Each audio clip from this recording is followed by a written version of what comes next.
Hi guys, so funnily enough, I've done this an awful lot of times over the years, and some people have commented on it, but it wasn't until last night when I uploaded the video of me just playing about a little bit after changing the heads, that I had a few people, especially a very good friend of mine that I told you about, that I'm collaborating with him and recording some drums for him in Portugal, but other people have asked as well about this.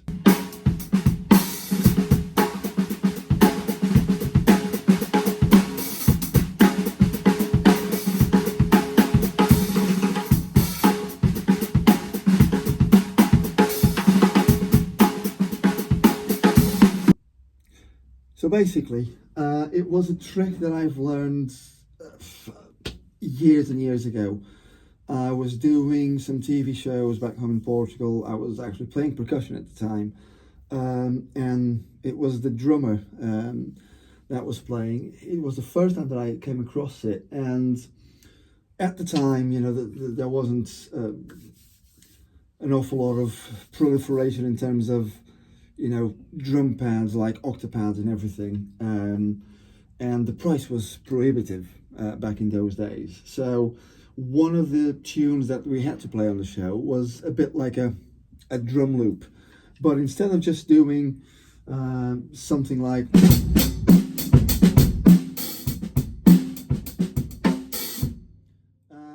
he actually used this, so holding the stick a bit further up, and then he hits the butt end of the stick on the snare and literally the shoulder of the stick on the hi-hat.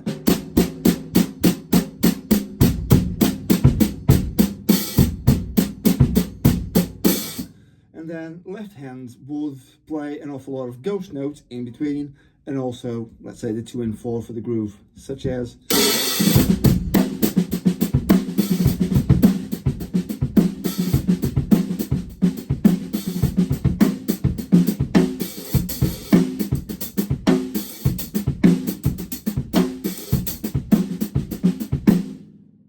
the other thing that I ended up doing in that segment was, you know, hitting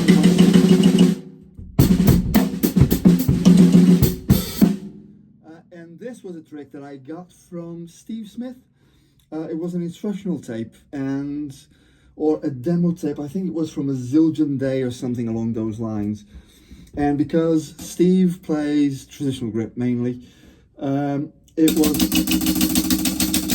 in which he was playing this, but then going across every finger, controlling the stick. So I started, you know, because sometimes I do play traditional, sometimes I play match grip, but I was like, oh, you know, this might actually work.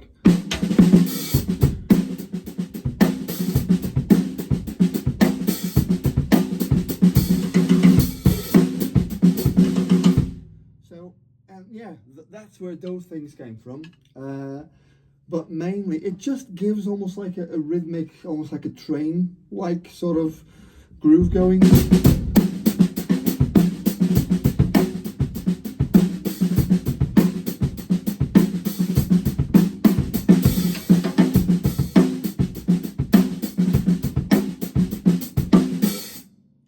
So yeah, I just wanted to explain that a little bit, because that's exactly what happened, and a couple of people asked, especially that very good friend of mine, and yeah, just decided to, why not, you know, explain exactly why these things happen, and that's how I came across. And funny enough, on that TV show I learned something else, which is how to create an acoustic snare sampled sort of sound, but we'll get back to that one in another video, because there'll be more things coming, little tricks, hints, and, you know, everything else in between. So yeah, I'll see you guys soon. Okay, take care. Bye bye.